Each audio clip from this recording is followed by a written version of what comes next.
ಸುಳ್ಳು ಸುದ್ದಿಗಳನ್ನು ನಂಬಕ್ಕೆ ಹೋಗ್ಬೇಡಿ. ಬೇಗ ಸತ್ಯ ಸಂಗತಿ ಏನು ಅನ್ನೋದು ಈ ಮಾಧ್ಯಮದ ಮೂಲಕ ನೋಡ್ಬೇಕಾಗಿ ಕೇಳ್ಕೊಳ್ತಾ ಇದ್ದೇನೆ.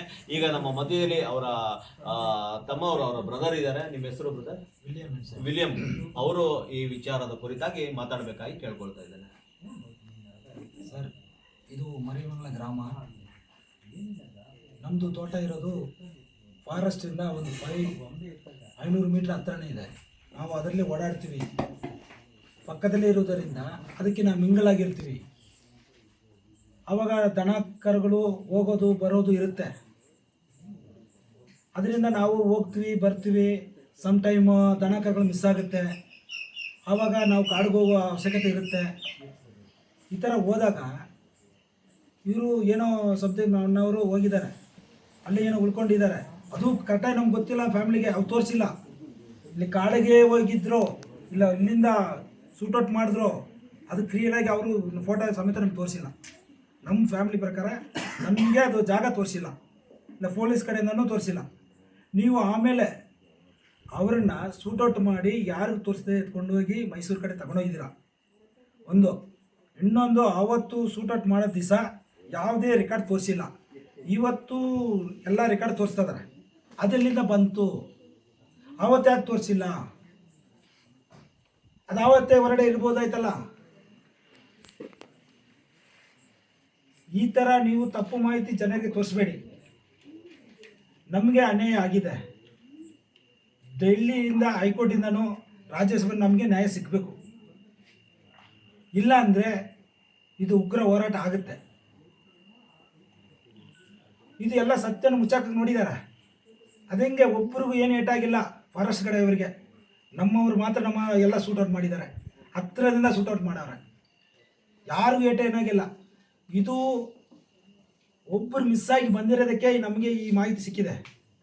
ಇಲ್ಲ ಅಂದರೆ ಪ್ರತಿಯೊಬ್ಬರನ್ನು ಮುಚ್ಚಾಕ್ತಿದ್ದರು. ಯಾರು ಗೊತ್ತಾಗ್ತಿರ್ಲಿಲ್ಲ. ಸತ್ಯನ ಮುಚ್ಚಾಕ್ ನೋಡಿದ್ರು. ಬೈ ಮಿಸ್ಟೇಕ್ ಅವರು ಬಂದಿರೋದಕ್ಕೆ ಆ ಸಾಮಾನ ಎತ್ಕೊಂಡ್ಬಂದು ತಗೊಂಡು ಹೋಗ್ಬಿಟ್ಟಿದ್ದಾರೆ. ಯಾರಿಗೂ ತೋರಿಸಿಲ್ಲ, ಜಾಗ ತೋರಿಸಿಲ್ಲ, ಎತ್ಕೊಂಡು ಹೋಗಿ ಮೈಸೂರು ಕಡೆ ಇಟ್ಬಿಟ್ಟಾರೆ. ಇದು ಬೇರೆಯವರು ಅವ್ರು ಹೇಳ್ತಾರೆ, ಇವ್ರು ಹೇಳ್ತಾರೆ, ನಾವು ಎಲ್ಲ ಸುಳ್ಳು ಸುದ್ದಿ ಹಾಕ್ತಾರೆ. ಇದು ಸತ್ಯ ಇಲ್ಲ. ಇದು CBI ಇದು ಯಾವುದು ತನಿಖೆ ಆಗಬೇಕು. SI ತನಿಖೆ ಆಗಬೇಕು, ನ್ಯಾಯ ಸಿಗಬೇಕು. ಯಾಕಂದರೆ ನಾವು ಬಡ ಮಕ್ಕಳು, ಇಲ್ಲಿ ಏನೂ ಇಲ್ಲ, ಮಳೆ ಇಲ್ಲ, ಮಾರಿ ಇಲ್ಲ, ಏನು ಇದು ನಂಬಿರ್ತೀವಿ.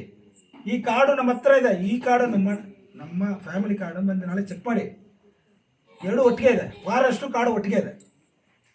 ಅಂತೋನಿ ಸ್ವಾಮಿ ಕಾಡು ನಮ್ಮಣ್ಣ, ಜಮೀನು ಮತ್ತು ಫಾರೆಸ್ಟ್ ಒಟ್ಟಿಗಿದೆ. ಚೆಕ್ ಮಾಡಲಿ, ಗೌರ್ಮೆಂಟ್ ಬರಲಿ. ಯಾರು CM ಬಂದಿಲ್ಲ, ಯಾರು ದೊಡ್ಡವರು ಬಂದಿಲ್ಲ. ಡಿಸ್ಟೆನ್ಸ್ ಅಲ್ಲಿ ಇದೆಯಲ್ಲ ಕಾಡು. ಹೌದು, 100 ಮೀಟರ್ ಡಿಸ್ಟೆನ್ಸ್. ಹೌದು ಸರ್. ಫಾರೆಸ್ಟ್ ಅವರು ಜಮೀನು ಒಳಗೇನೆ ಹೋಗಬೇಕು.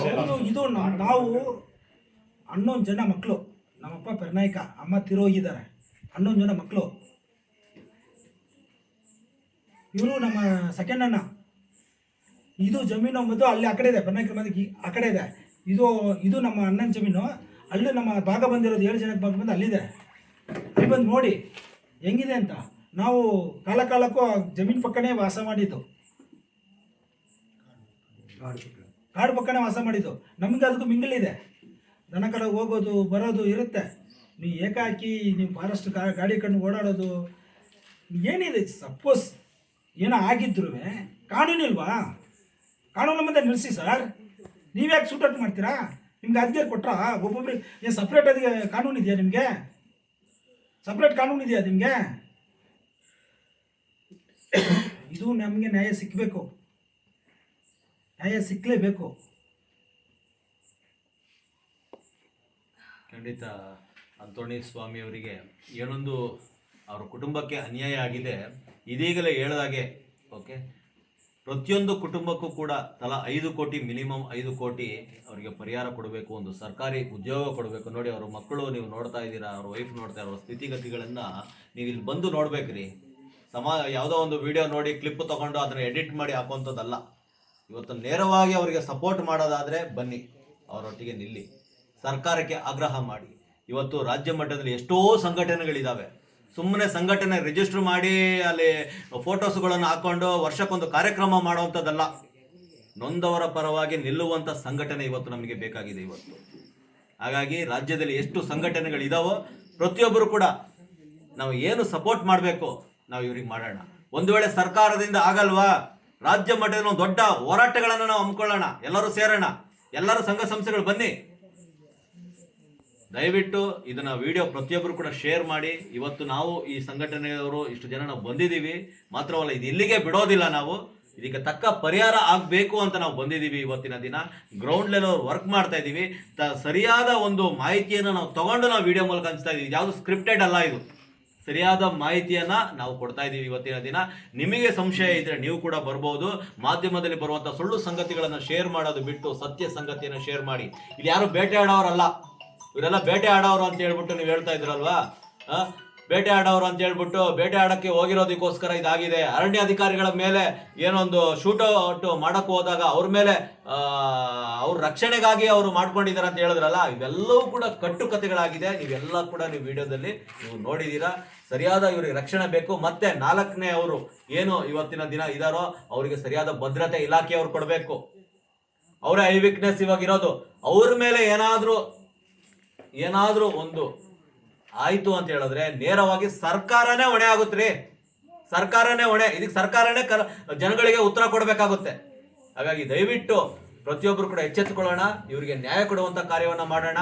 ನೋಡಿ, ಇವರು ಕಾಡು ಹತ್ರದಲ್ಲೇ ಇದೆ ರೀ. ಈ ಊರು ಬಂದಾಗಿದ್ಮೇಲೆ ನೋಡಿ, ಇವತ್ತು ಊರು ಬೆಳೀತಾ ಇದೆ, ಬೆಳೀತಾ ಬೆಳೀತಾ ಬೆಳೀತಾ ಹೋಗ್ತಾ ಇದೆ, ಜನಸಂಖ್ಯೆ ಬೆಳೀತಾ ಇದೆ.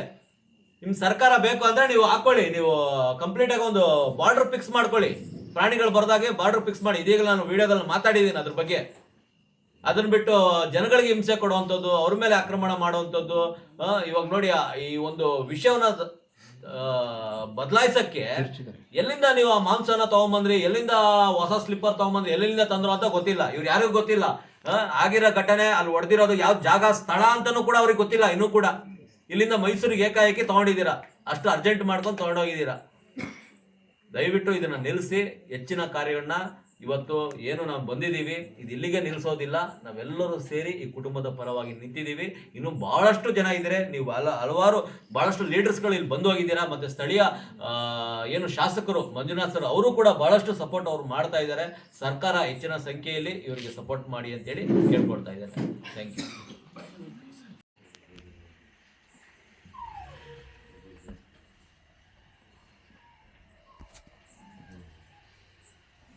ಸ್ನೇಹಿತರೆ ನಮಸ್ತೆ. ಏನೊಂದು ವಿಡಿಯೋವನ್ನ ನೀವು ನೋಡ್ತಾ ಇದ್ದೀರಾ. ಇವತ್ತು ಆನೂರಿನಲ್ಲಿ ಈ 3 ಕುಟುಂಬವನ್ನು ಕೂಡ ನಾವು ಭೇಟಿ ಮಾಡಿದ್ದೀವಿ. ವಿಡಿಯೋದಲ್ಲಿ ನಮ್ಮ ಸಂದರ್ಶನದಲ್ಲಿ ನೀವು ನೋಡ್ತಾ ಇದ್ದೀರಾ. ಪ್ರತಿಯೊಂದು ಕೂಡ ಇದು ಸರಿಯಾದ ಎಕ್ಸಾಕ್ಟ್ ಮಾಹಿತಿಯನ್ನು ನಿಮಗೆ ನಾವು ಕೊಟ್ಟಿದ್ದೀವಿ. ಓಕೆ, ಮುಂದೆ ಯಾವ ರೀತಿ ನಮ್ಮ ನಡೆ ಇರುತ್ತೆ, ಹೋರಾಟ ಇರುತ್ತೆ, ಈ 3 ಕುಟುಂಬದ ಮಧ್ಯದಲ್ಲಿ ನಡೆದಿರುವ ಎಲ್ಲ ಘಟನೆಗಳು ಕೂಡ ನಮ್ಮ ಮಧ್ಯದಲ್ಲಿರುವ ಬಹುಜನ ಸಮಾಜ ಪಾರ್ಟಿ ಅದರ ಮುಖ್ಯಸ್ಥರು ಕೂಡ ನಮ್ಮ ಮಧ್ಯದಲ್ಲಿದ್ದಾರೆ. ಈ ಒಂದು ಚಾಮರಾಜನಗರ ಭಾಗದಲ್ಲಿ ಬಹಳಷ್ಟು ಅವರು ಹೋರಾಟಗಳನ್ನು ಮಾಡಿದ್ದಾರೆ. ಮಾತ್ರವಲ್ಲ, ಕರ್ನಾಟಕದಲ್ಲಿ ಹಲವಾರು ಭಾಗದಲ್ಲಿ ಹೋರಾಟಗಳನ್ನು ಮಾಡಿದ್ದಾರೆ. ನಮ್ಮ ಜೊತೆಗಾರರು ಕೂಡ ಹೌದು, ಅವರ ಜೊತೆಗಾರರು ಹಲವಾರು ಜನ ಬಂದಿದ್ದಾರೆ. ಈಗ ಈ ಒಂದು ಸಂದರ್ಭದಲ್ಲಿ ಇಲ್ಲಿ ನಡೆದಿರುವ ಘಟನೆಗಳ ಕುರಿತಾಗಿ ಸಂಕ್ಷಿಪ್ತವಾಗಿ ಕೆಲವೊಂದು ಮಾತುಗಳನ್ನು ಅವರು ಅಡಕಿದ್ದಾರೆ. ಮಹೇಶ್ ಸರ್ ಅವರು. ಬಂಧುಗಳೇ, ಜೈ ಭೀಮ್. ನಾವು ಬಹುಜನ ಸಮಾಜ ಪಾರ್ಟಿಯಿಂದ ಆರಂಭದಿಂದನೂ ಕೂಡ ಈ 3 ಕುಟುಂಬಗಳಿಗೆ ನ್ಯಾಯ ಸಿಗಬೇಕು ಅಂತ ಒಂದು ಹೋರಾಟವನ್ನು ಭಾಳ ನ್ಯಾಯಬದ್ಧವಾಗಿ ಮಾಡ್ತಾ ಇದ್ದೀವಿ. ಇವತ್ತು ದಫನ್ ಆಗಿದೆ 3 ಕುಟುಂಬಗಳ, ಆ 3 ವ್ಯಕ್ತಿಗಳ ದಫನ್ ಆಗಿದೆ. ಇವತ್ತು ನಾವು ಎಲ್ಲರನ್ನೂ ಭೇಟಿ ಮಾಡಿ ವಾಸ್ತವವನ್ನು ಅರ್ಥ ಮಾಡಿಕೊಂಡು ಕುಟುಂಬವನ್ನು ಮಾತಾಡಿಸಿ ಇನ್ನು ಮುಂದೆ ಏನಾಗಬೇಕು ಅಂತಕ್ಕಂಥ ವಿಚಾರದಲ್ಲಿ ನಾವೆಲ್ಲರೂ ಆ ಕುಟುಂಬದ ಜೊತೆ ಇದ್ದೀವಿ. ಬಹುಜನ ಸಮಾಜ ಪಕ್ಷದ ಜಿಲ್ಲಾ ಉಸ್ತುವಾರಿಗಳು ಮತ್ತು ಬಹುಜನ ಸಮಾಜ ಪಾರ್ಟಿಯ ಯಳಂದೂರು, ಕೊಳ್ಳೇಗಾಲ, ಹನ್ನೂರಿನ ಭಾಗದ ಲೀಡರ್ಗಳು ಎಲ್ಲರೂ ಕೂಡ ಇಲ್ಲಿ ನಾವು ಜೊತೆಗೆ ಬಂದಿದ್ದೀವಿ. ನಮ್ಮ ಜೊತೆಗೆ ನಮ್ಮ ಪಕ್ಷದ ಜಿಲ್ಲಾ ಉಸ್ತುವಾರಿಗಳಾದಂತಹ ಶ್ರೀಯುತ ಪುಟ್ಟಸ್ವಾಮಿ ಸರ್ ಇದ್ದಾರೆ. ಕಾನೂನುಬದ್ಧವಾಗಿ ಏನು ಆಗಬೇಕಾಗಿತ್ತು ಮತ್ತು ಮುಂದೆ ಏನಾಗುತ್ತೆ ಅಂತಕ್ಕಂಥದ್ದನ್ನು ಅವ್ರು ಮಾತಾಡ್ತಾರೆ. ಅವ್ರು ಮಾತಾಡಿದ ಮೇಲೆ ನಾನು ಮಾತಾಡ್ತೀನಿ.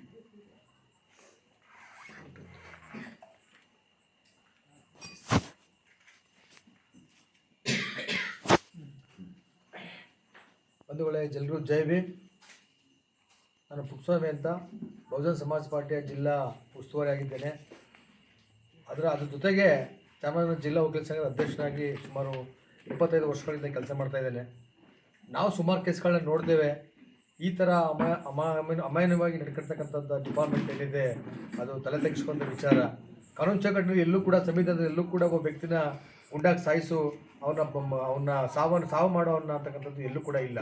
ಎಲ್ಲೋಗ್ತಿದೆ ನಮ್ಮ ಭಾರತ ದೇಶದ ಕಾನೂನುಗಳು, ಯಾವ ಮಟ್ಟಕ್ಕೆ ಹೋಗ್ತಿದೆ ನಮ್ಮ ಭಾರತ ದೇಶದ ಕಾನೂನುಗಳು, ಎಲ್ಲಿ ಸಂವಿಧಾನಕ್ಕೆ ಎಲ್ಲಿ ಇವರು ರೆಸ್ಪೆಕ್ಟ್ ಕೊಡ್ತಾ ಇದ್ದಾರೆ ಅಫಿಷಿಯಲ್ಸು. ಏನು ಫಾರೆಸ್ಟ್ ಡಿಪಾರ್ಟ್ಮೆಂಟ್ ಇದೆ, ಫಾರೆಸ್ಟ್ ಡಿಪಾರ್ಟ್ಮೆಂಟು ಇದಕ್ಕೆ ಈ ಸಂಬಂಧಪಟ್ಟ ಏನು 3 ಕೊಲೆಗಳಾಗಿವೆ, 3 ಕೊಲೆಗೆ ಸಂಬಂಧಪಟ್ಟಾಗೆ ಈ ಡಿಪಾರ್ಟ್ಮೆಂಟ್ ಇರ್ತಕ್ಕಂಥ ಏನು ಸಿಬ್ಬಂದಿ ವರ್ಗದ ಆಫೀಸರ್ಸ್ ಇರ್ಬೋದು ಇವರೆಲ್ಲರೂ ಕೂಡ ಹೊಣೆಯೇ. ಇಡೀ ಸರ್ಕಾರವೇ ಹೊಣೆ ಈ ಒಂದು ಸಾವಿಗೆ. ಯಾವ ವ್ಯಕ್ತಿ ಆಗಲಿ ಅವ್ನ ಡ್ಯೂಟಿ ಏನು, ಒಬ್ಬ ಆಫೀಸರ್ ಡ್ಯೂಟಿ ಏನು, ಅವ್ನು ಏನೇ ಮಾಡಿರಲಿ, ಅವ್ನು ಏನು ಇಂಥ ಕೃತ್ಯನೇ ಮಾಡಿರಲಿ, ಅವನು ಅರೆಸ್ಟ್ ಮಾಡಬೇಕಂತ ಅವ್ನ ಡ್ಯೂಟಿ. ಅರೆಸ್ಟ್ ಮಾಡಿ ಅವನನ್ನು ಕೇಸ್ ರಿಜಿಸ್ಟರ್ ಮಾಡಿ ಅವನನ್ನು ಜಡ್ಜ್ ಮುಂದೆ ಅವನ್ನ ಪ್ರೊಡ್ಯೂಸ್ ಮಾಡಬೇಕು, ಅಷ್ಟೇ ಅವ್ನ ಡ್ಯೂಟಿ. ಕೊಲೆ ಮಾಡೋದು, ಕಾಲ್ಗೊಡೆ ಯಾವ ಸಂದರ್ಭದಲ್ಲಿ, ಯಾವಾಗ ಕಾಲ್ಗೊಡೆ ಸಂದರ್ಭ, ಏನೋ ದೊಡ್ಡ ಭಯೋತ್ಪಾದಕ ಕೆಲಸವನ್ನು ಮಾಡಿದ್ದಾನೆ, ಸಿಗದೇ ಬಿಟ್ಟರೆ ಅವನು ಸಂದರ್ಭ ಬಂದಾಗ ಮಾತ್ರ with permission of the government ಅವರು ಶೂಟ್ ಮಾಡಬೇಕು. ವಿತೌಟ್ ಪರ್ಮಿಷನ್ ನಾವು ಶೂಟ್ ಮಾಡೋಕ್ಕೆ ಬರೋದಿಲ್ಲ. ಕೆಳಗಡೆಯಿಂದ ಬಂಡಿನ ಕೆಳಗಡೆ ಶೂಟ್ ಮಾಡೋಕ್ಕೆ ಕೂಡ ಬರೋದಿಲ್ಲ. ಏನು ಕೃತ್ಯವನ್ನು ಮಾಡಿದ್ದಾರೆ ಇವರೆಲ್ಲ ಕಾನೂನು ಬಾಹಿರದ ಕೃತ್ಯ. ಇದಕ್ಕೆ ಏನು ಕರ್ನಾಟಕ ಸರ್ಕಾರ ಇದಕ್ಕೆ ಹೊಣೆ ಆಗ್ತಿದೆ. ಏನು ಅವತ್ತಿನ ಕೆಲಸ ಮಾಡ್ತಕ್ಕಂಥ ಫಾರೆಸ್ಟ್ ಆಫೀಸರ್ಸ್ ಏನಿದ್ದಾರೆ ಆ ಆಫೀಸರ್ಸ್ಗಳು ಯಾರ ಕೆಲಸ ಮಾಡ್ತಿದ್ರು ಕೂಡ ಎಲ್ಲೂ ಕೂಡ ಇಲ್ಲ. ಅದ್ರ ಬಗ್ಗೆ ಎಲ್ಲೂ ಕೂಡ ಅದನ್ನು ಹೇಳ್ತಾ ಇಲ್ಲ. ಚಾಮರಾಜನಗರ ಕ್ಷೇತ್ರದ MLA ಕೂಡ ಅದ್ರ ಬಗ್ಗೆ ಮಾತಾಡಿದ್ದಾರೆ ಈಗಾಗಲೇ. ಅವರು ಈಗ ಪ್ರೆಸೆಂಟ್ ಸಚಿವರಾಗಿದ್ದಾರೆ. ಅವರು ಕೂಡ ಮಾಹಿತಿ ಇಲ್ಲ. ಫಾರೆಸ್ಟ್ ಡಿಪಾರ್ಟ್ಮೆಂಟ್ನವರು ಅವ್ರನ್ನ ಕೇಳಿದ್ರೆ ಯಾವುದೇ ರೀತಿಯ ನೇರವಾದ ಉತ್ತರವನ್ನು ಕೊಡ್ತಾ ಇಲ್ಲ. ಅದರ ಅರ್ಥ ಏನು? ಸತ್ಯವನ್ನು ಮರೆಮಾಚಕ್ಕೆ ಪ್ರಯತ್ನ ಮಾಡ್ತಾರೆ ಅಂತಕ್ಕಂಥದ್ದು. ಈ ಸತ್ಯ ಮರೆಮಾಚಿಕೆ ಪ್ರಯತ್ನ ಮಾಡೋಕ್ಕೆ ಸರ್ಕಾರಗಳು ಕೂಡ ಇದಕ್ಕೆ ಸಪೋರ್ಟ್ ಮಾಡ್ತಾ ಇರ್ತಕ್ಕಂಥದ್ದು ಇಲ್ಲಿ ಮೇಲ್ನೋಟ ಕಾಣ್ತಾ ಇದೆ. ಖಂಡಿತವಾಗಿ ಬಿಡೋದಿಲ್ಲ. ಬಹುಜನ ಸಮಾಜ ಪಾರ್ಟಿ ಅಷ್ಟು ಸುಲಭವಾಗಿ ಯಾರನ್ನೂ ಬಿಟ್ಕೊಡೋದಿಲ್ಲ. ನಾವು ಏನು ಈ 3 ಕುಟುಂಬಗಳಿಗೆ 3 ಕುಟುಂಬ ಪರವಾಗಿ ನಾವು ಜೊತೆಲಿರ್ತೇವೆ. ಪಿಂಟು ಸರ್ ಹೇಳಿದಾಗ ಕೂಡ ನಾವೆಲ್ಲ ಜೊತೆ ಇರ್ತೇವೆ. ಅವ್ರ ಜೊತೆ ನಾವು ಏನು ಅವ್ರಿಗೆ ಆಗಿರ್ತಕ್ಕಂಥ ನೋವಿಗೆ ಅವ್ರಿಗೆ ಮತ್ತು ಅವರ ಏನು ಮಕ್ಕಳ ವಿದ್ಯಾಭ್ಯಾಸಕ್ಕಾಗಲಿ ಅಥವಾ ಕುಟುಂಬದ ಒಂದು ನಿರ್ವಹಣೆಗಾಗಲಿ ಸರ್ಕಾರನೇ ಹೊಣೆ. ಸರಿ ಹೇಳಿದಾಗ 5 ಕೋಟಿಯಲ್ಲಿ 25 ಕೋಟಿ ದುಡ್ಡು ಕೊಟ್ಟರು ಕೂಡ ಸಾಲದಿಲ್ಲ ಅವ್ರಿಗೆ. ಮಕ್ಕಳ ಭವಿಷ್ಯ ಯಾವ ಥರ ಮಾಡಿ ಏನೆತ್ತಿದ್ರೋ ಗೊತ್ತಿಲ್ಲ. ಯಾವ್ದು ಈ ದೇಶದ ಪ್ರಧಾನಮಂತ್ರಿ ಆಗ್ಬೋದಿತ್ತು ಯಾರಿಗೆ ಗೊತ್ತಿದೆ. ಹಾಗಾಗಿ ಈ ಒಂದು ಏನು ಕೃತ್ಯಗಳಿವೆ, ಕೃತ್ಯಕ್ಕೆ ನೇರವಾಗಿ ಕರ್ನಾಟಕ ಸರ್ಕಾರ ಮತ್ತು ಫಾರೆಸ್ಟ್ ಡಿಪಾರ್ಟ್ಮೆಂಟ್ ಹೊಣೆ ಆಗ್ತದೆ. ಆ ವ್ಯಕ್ತಿಗಳ ಒಂದು ಏನು ಸಾವಿಗೆ ಸರ್ಕಾರ ಹೊಣೆಯ ಜೊತೆಗೆ ಏನು ಆ ಕುಟುಂಬಗಳಿಗೆ ಸರ್ಕಾರ ಕೂಡ ಹೊಣೆಯನ್ನು ಹೊತ್ಕೊಂಡು ಅವ್ರಿಗೆ ಪರಿಹಾರ ನೀಡಬೇಕು ಅಂತಕ್ಕಂಥದ್ದು ನನ್ನ ಒಂದು ಬಹುಜನ ಸಮಾಜ ಪಾರ್ಟಿಯ ಆಗ್ರಹವನ್ನು ಮಾಡ್ತಿದ್ದೇನೆ. ಅವರು ನೇರವಾಗಿ ಹೇಳೋದಾದರೆ ಅವರು ಉದ್ದೇಶಪೂರ್ವಕ ಅವ್ರನ್ನ ಕೊಲೆ ಮಾಡಿದ್ರೆ ಅಂತಕ್ಕಂಥದ್ದು ಇಲ್ಲಿ ಕಂಡು ಬರ್ತಾ ಇದೆ. ಮೊನ್ನೆ ಮಾಜರ್ ಲಾಸ್ಟ್ ಟೈಮ್ ಅಲ್ಲಿ ಹೋಗಿದ್ದಾಗ ಅವ್ರೊಂದು ಹುಡುಗ ಹೇಳ್ದು, ಫಾರೆಸ್ಟ್ ಡಿಪಾರ್ಟ್ಮೆಂಟ್ ಕೆಲಸ ಮಾಡ್ತಕ್ಕಂಥ ಹುಡುಗ ಹೇಳ್ದ, ಮಾಜಾ ಮಾಡಿರೋ ಸ್ಲಿಪ್ಪರ್ಸು ಅದೇನೋ ಮಾಂಸ ಇವೆಲ್ಲ ಹೊಸದಾಗಿ ಕ್ರಿಯೇಟ್ ಮಾಡ್ತಿದ್ದಾರೆ ಅವ್ರು ತಪ್ಪಿಸ್ಕೋಕ್ಕೋಸ್ಕರ ಅಂತಕ್ಕಂಥದ್ದು. ಬಿಟ್ಕೊಡೋದಿಲ್ಲ ಭಾರತ ಸಂವಿಧಾನ, ಯಾರಿಗೂ ಬಿಟ್ಕೊಡೋದಿಲ್ಲ ಸುಲಭವಾಗಿ. ಭಾರತ ಸಂವಿಧಾನ ಇರೋದೇ ಜನಗಳ ಕಾಪಾಡೋಕ್ಕೋಸ್ಕರನೇ, ಬಡ ಜನರ ಒಂದು ಸಮಾನತೆಗೋಸ್ಕರ, ಬಡ ಜನರ ಒಂದು ಮೇಲ್ಮಟ್ಟಿಗೆ ತರೋ ಒಂದು ಕಾರಣಕ್ಕೋಸ್ಕರ ಸಂವಿಧಾನ ಇರ್ತಕ್ಕಂಥದ್ದು. ಸಂವಿಧಾನ ರಕ್ಷಣೆ ಹಿಡಿದು ನಾವೆಲ್ಲ ಜೀವನ ಮಾಡ್ತಕ್ಕಂಥದ್ದು. ಹಾಗಾಗಿ ಏನು ಈ ಕೃತ್ಯಕ್ಕೆ ನೇರವಾಗಿ ಸರ್ಕಾರ ಹೊಣೆ. ಏನು ಡಿಪಾರ್ಟ್ಮೆಂಟ್ ಇರ್ತಕ್ಕಂಥ ಏನು ಆಫೀಸರ್ಸ್ ಇದ್ದಾರಲ್ಲ ಸಸ್ಪೆಂಡಲ್ಲ, ಅವರು ಡಿಸ್ಮಿಸ್ ಆಗಿಬಿಡ್ಬೇಕು. ಅವರು ಡಿಸ್ಮಿಸ್ನ ಮಾಡಬೇಕು ಸರ್ಕಾರ. ಇಲ್ಲ ಅಂದರೆ ನಾವು ಬಹುಜನ ಸಮಾಜ ಪಾರ್ಟಿ ವತಿಯಿಂದ ಒಂದು ಉಗ್ರ ಹೋರಾಟವನ್ನು ಮಾಡ್ತೇವೆ. ಈ ಕುಟುಂಬಗಳಿಗೆ ನಾವು ಬೆಂಬಲಗಿರ್ತೇವೆ ಅಂತಕ್ಕಂಥ ಮಾತನ್ನು ಹೇಳ್ತಾ ನಾನು ಮಾತನ್ನು ಮುಗಿಸ್ತೇನೆ. ಜೈ ಭೀಮ್, ಜೈ ಭಾರತ್. ಬಂಧುಗಳೇ, ಜೈ ಭೀಮ್. ನಾನು ಆಗಲೇ ಹೇಳಿದಾಗೆ ಬಹುಜನ ಸಮಾಜ ಪಾರ್ಟಿಯಿಂದ ಈ ಕುಟುಂಬಗಳನ್ನು ಭೇಟಿ ಮಾಡಲಿಕ್ಕೆ ಬಂದಾಗ ಸಹೋದರ ಸ್ಟ್ಯಾನಿ ಪಿಂಟು ಅವರು ಕೂಡ ಇಡೀ ತಂಡದ ಜೊತೆಗೆ ಬೆಂಗಳೂರಿಂದ ಬಂದಿದ್ದಾರೆ. ಇಷ್ಟೊತ್ತು ನಮ್ಮ ಜಿಲ್ಲಾ ಉಸ್ತುವಾರಿಗಳು, ಬಹುಜನ ಸಮಾಜ ಪಾರ್ಟಿಯ ಜಿಲ್ಲಾ ಉಸ್ತುವಾರಿಗಳು ಪುಟ್ಟಸ್ವಾಮಿ ಸರ್ ಮಾತಾಡಿದ್ದಾರೆ. ಭಾಳ ಕ್ಲಿಯರ್ ಕಟ್ ಆದಂತಹ 3 ಕೊಲೆಗಳನ್ನು ಭಾಳ ಸಂಚು ರೂಪಿಸಿ ಮಾಡಲಾಗಿದೆ. ಇವತ್ತು ನಾವು ಮರಿಯಮಂಗಲದ ಅಂತೋಣಿ ಸ್ವಾಮಿಯವರ ಮನೆಗೆ ಅವ್ರ ಕುಟುಂಬದ ಜೊತೆಗೆ ಬಂದು ಕೂತ್ಕೊಂಡು ಮಾತಾಡ್ತಾ ಇದ್ದೀವಿ. ಬಂಧುಗಳೇ, ಇಲ್ಲಿ ಅಲ್ಪಸಂಖ್ಯಾತರ ಜೀವಗಳಿಗೆ, ದಲಿತರ ಜೀವಗಳಿಗೆ ಬೆಲೆನೇ ಇಲ್ಲದಂತಾಗಿದೆ. ಈ ಅರಣ್ಯ ಸಿಬ್ಬಂದಿಗಳು ಬಹುಶಃ ಇವರು ಕೋಮು ಭಾವನೆಯಿಂದ ಇವ್ರನ್ನ ಕೊಂದಿದ್ದಾರೆ, ಇಲ್ಲ ಜಾತಿ ಭಾವನೆಯಿಂದ ಕೊಂದಿದ್ದಾರೆ. ಯಾಕೆಂದರೆ ಯಾವುದೇ ಅಲ್ಪಸಂಖ್ಯಾತ ಕುಟುಂಬದ ಹಿಂದೆ ನೋಡ್ಕೊಂಡು ಹೋದರೆ ಖಂಡಿತವಾಗ್ಲೂ ಕೂಡ ಅವರು ಶೂದ್ರ ಸಮುದಾಯಕ್ಕೆ, ದಲಿತ ಸಮುದಾಯಕ್ಕೆ ಸೇರಿದವರು. ಅವರು ಸ್ವಾಭಿಮಾನಕ್ಕೋಸ್ಕರ ಕ್ರೈಸ್ತ ಧರ್ಮವನ್ನು, ಮತ್ತೊಂದು ಧರ್ಮವನ್ನು ಅನುಸರಣೆ ಮಾಡ್ತಾ ಇದ್ದಾರೆ. ಇವ್ರಿಗೆ ಇಲ್ಲಿ ಕೊಂದಿರ್ತಕ್ಕಂಥವ್ರು ಜಾತಿ ಭಾವನೆ ಅಥವಾ ಕೋಮು ಭಾವನೆ ಇಟ್ಕೊಂಡು ಕೊಂದಿರ್ಬೇಕಂದ್ರೆ ಒಂದು ಮತ್ಸರ, ಒಂದು ದ್ವೇಷ, ಆ ಕಾರಣಕ್ಕೆ ಈ ಕೊಲೆ ಆಗಿದೆ ಅಂತಕ್ಕಂಥದ್ದು ಮೇಲ್ನೋಟಕ್ಕೆ ತುಂಬ ಚೆನ್ನಾಗಿ ಕಾಣಿಸ್ತಾ ಇದೆ. ಯಾಕೆ ಅಂತ ಹೇಳಿದ್ರೆ ಇಲ್ಲಿ ನೋಡ್ತಾ ಇದ್ದೀವಿ, 10 ಹಸುಗಳನ್ನ ಕಟ್ಕೊಂಡಿದ್ದಾರೆ, ಮನೆಗಳನ್ನ ಕಟ್ಕೊಂಡಿದ್ದಾರೆ. ಇವರು ಯಾವುದೋ ಕೇವಲ ಮಾಂಸಕ್ಕೋಸ್ಕರ ಬೇಟೆಗೆ ಹೋಗ್ತಾರ ಅಂತ ಅನ್ನಿಸ್ತಾ ಇದೆ. ನಾವು ಅಂದ್ಕೊಂಡಿದ್ವಿ ಭಾಳ ಚಿಕ್ಕ ಜಾಗದಲ್ಲಿ ಊಟಕ್ಕೂ ಗತಿ ಇಲ್ಲದೆ ವಾಸ ಮಾಡ್ತಿದ್ರೇನೋ, ಮಾಂಸದ ಆಸೆಗೆ ಅಲ್ಲಿ ಹೋಗಿರ್ಬೋದು ಅಂತ ಅನ್ಕೋತಾ ಇದ್ವಿ. ಖಂಡಿತ ಇಲ್ಲಿ ಬಂದು ಕುಟುಂಬಗಳನ್ನ ನೋಡಿದಾಗ ಗೊತ್ತಾಗ್ತಾ ಇದೆ, 100 ಕುಟುಂಬಗಳಿಗೆ ಮಾಂಸವನ್ನು ಹಂಚೋ ಅಂದರೆ ತಂದು ದುಡ್ಡಕ್ಕೆ ತಂದು ಮಾಂಸದ ಅಡುಗೆಯನ್ನು ಮಾಡಿಸಿ ಊಟಕ್ಕೆ ಹಾಕೊಟ್ಟು ಶಕ್ತಿ ಇದೆ ಇವ್ರುಗಳಿಗೆ. ಅಷ್ಟು ಮನಸ್ಸತ್ವ ಇದೆ, ಅಷ್ಟು ಶಕ್ತಿ ಇದೆ. ಮತ್ತು ಇಷ್ಟೊತ್ತು ಈ ವಿಲಿಯಮ್ಸ್ ಹೇಳ್ತಾ ಇದ್ರು 100 ಮೀಟ್ರು ಇಲ್ಲ, ಈ ಕಡೆ ಕಾಡು ಈ ಕಡೆ ತೋಟ ಅಂದಾಗ ಸಹಜವಾಗಿ ತೋಟದಲ್ಲಿ ಮೇಯ್ತಾ ಇದ್ದಂತಹ ಹಸುಗಳು ಕಾಡಿಗೆ ಹೋಗ್ತವೆ. ಅವಕ್ಕೆ ಇದು ಫಾರೆಸ್ಟು, ಇದು ತೋಟ ಅಂತ ಗೊತ್ತಿಲ್ಲ. ಅಲ್ಲಿ ಹೋದಾಗ ತಮ್ಮ ಹಸುಗಳನ್ನ ಕರ್ಕೊಂಡು ಬರೋಕ್ಕೆ ಅವ್ರು ಕಾಡಿಗೆ ಹೋಗ್ಲೇಬೇಕಾಗತ್ತೆ. ಇದನ್ನು ಅತಿಕ್ರಮಣ ಪ್ರವೇಶ ಅನ್ನೋ ಕಾರಣಕ್ಕೆ ನೀವು ಕಾನೂನು ಪ್ರಕಾರವಾದಂಥ ಶಿಕ್ಷೆಯನ್ನು ಕೊಡ್ರಿ. ಆಯಿತು, ನೀವು ಬಾರ್ಡರ್ ಇಟ್ಟಿದ್ದೀರಾ, ಕಾಡಲ್ಲಿ ಬಂದಿದ್ದಾರೆ, ಅವರು ಕಾಡಲ್ಲಿ ಬಂದಿದ್ದಾರೆ ಅಂತ ಹೇಳಿದ್ರೆ ನಿಮಗೆ ಅದಕ್ಕೆ ಸಂವಿಧಾನಾತ್ಮಕವಾದಂಥ ಕಾನೂನಿನ ಚೌಕಟ್ಟಿನಲ್ಲಿ ನೀವು ಆ ಕೆಲಸವನ್ನು ಮಾಡ್ಬೋದು. ಏನು ಮಾಡ್ಬೋದಾಗಿತ್ತು ನೋಡಪ್ಪ, ನೀವು ಕಾಡಿಗೆ ಅತಿಕ್ರಮಣವಾಗಿ ಪ್ರವೇಶ ಕೊಟ್ಟಿದ್ದೀರಿ. ಇದಕ್ಕೂ ಮುಂಚೆ ತುಂಬ ಸಲ ವಾರ್ನ್ ಮಾಡಿರೋದೇನದು ನಿಮ್ಮ ಹತ್ರ ಡಾಕ್ಯುಮೆಂಟ್ಸ್ ಇದೆಯಾ? ಈ 3 ಜನ, ಈ 4 ಜನ ತುಂಬ ಸಲ ಕಾಡಿಗೆ ಬಂದು ಹೋಗ್ತಾ ಇದ್ರು, ಇವ್ರಿಗೆ ತುಂಬ ಸಲ ವಾರ್ನ್ ಮಾಡಿದ್ದೀವಿ ಅನ್ನೋ ಡಾಕ್ಯುಮೆಂಟ್ಸ್ ಇದೆಯಾ? ಅದನ್ನು ಸಬ್ಮಿಟ್ ಮಾಡಿ. ಇಲ್ಲ ಫಸ್ಟ್ ಟೈಮ್ ಅವ್ರು ಬಂದಿದ್ರಾ, ಬಂದ ತಕ್ಷಣ ನೀವು ನೋಡಿದ್ರಾ, ನಿಮ್ಗೆ ವಿಷಯ ಗೊತ್ತಾಯ್ತಾ? ಬೇಟೆ ಆಡೋಕ್ಕೆ ಬಂದಿದ್ರು ಅಂತ ನಿಮ್ಗೆ ವಿಷಯ ಗೊತ್ತಾಯ್ತಾ? ನೀವು ಬೇಟೆ ಆಡೋಕ್ಕೆ ಬಂದಿದ್ದಾರೆ ಅಂತ ತಕ್ಷಣ ನೀವು ಮಾಡಬೇಕಾಗಿದ್ದೇನು, ಅವ್ರನ್ನ ಬಂಧಿಸಬೇಕಾಗಿತ್ತು. ಅಲ್ರಿ, ಅವ್ರು 4 ಜನ ಇದ್ದಾರೆ ಅಂದರೆ ನೀವು 40 ಜನ ಹೋಗಿ ಸುತ್ತುವರೆದು ಬಂಧಿಸಬೇಕಾಗಿತ್ತು. ಅವ್ರು ನಿಜವಾಗ್ಲೂ ಬೇಟೆ ಆಡೋಕ್ಕೆ ಬಂದಿದ್ರೆ ಅದನ್ನು ಮಾಡಿಲ್ಲ ನೀವು. ಇನ್ನೂ ನಾನು ಆಗಲೇ ಹೇಳ್ತಾ ಇದ್ದೀನಿ, ಎಷ್ಟು ಜನ ಸಿಬ್ಬಂದಿಗಳು ಇವ್ರು 3 ಜನನ ಕೊಂದ್ರಿ? ಯಾಕೆ ಇನ್ನೂ ಹೇಳ್ತಾ ಇಲ್ಲ ಹೆಸರು? ಉಗ್ರಗಾಮಿಗಳ ಹೆಸರನ್ನ ಪಟ್ ಪಟ್ ಪಟ್ ಪಟ್ ಅಂತ ಹೇಳಲಾಗುತ್ತೆ. ಕೊಂದಿರೋ ಏನು ಸತ್ತೋಗಿರೋರ ಹೆಸರನ್ನ ಫೋಟೋ ಸಮೇತ ನೀವು ಎಲ್ಲ ಕಡೆ ಹಾಕೋಕ್ಕೆ ಅವಕಾಶ ಆಗಿದೆ. ಆದರೆ ಸಿಬ್ಬಂದಿಗಳು ಯಾರು? ಆ ಸಿಬ್ಬಂದಿಗಳು ಯಾಕೆ ಕೊಂದಿದ್ದಾರೆ? ಇನ್ನೂ ಕೂಡ ಅರಣ್ಯ ಇಲಾಖೆ ಯಾಕೆ ಆ ಸಿಬ್ಬಂದಿಗಳನ್ನು ಸಮಾಜಕ್ಕೆ ಅಥವಾ ಪತ್ರಿಕೆಗೆ ಅಥವಾ ಮಾಧ್ಯಮಕ್ಕೆ ಹೇಳ್ತಾ ಇಲ್ಲ? ಎಲ್ಲಿ ಹೈಡ್ ಮಾಡ್ತಾ ಇದ್ದೀರಿ ಅವ್ರನ್ನ? ಎಲ್ಲಿ ಅವ್ರನ್ನ ರಕ್ಷಣೆ ಮಾಡ್ತಾ ಇದ್ದೀರಿ? ಇದು ನಮಗೆ ಇಡೀ ರಾಜ್ಯಕ್ಕೆ ದೊಡ್ಡ ಅನುಮಾನ ಕಾಡ್ತಾ ಇದೆ. ಮತ್ತು ಪೊಲೀಸ್ ಇಲಾಖೆಯ ಉನ್ನತಾಧಿಕಾರಿಗಳು ಕೂಡ ನೀವು ಅರಣ್ಯ ಇಲಾಖೆಯವರು ಸತ್ಯವನ್ನು ಬಿಚ್ಚಿಟ್ಟಿಲ್ಲ.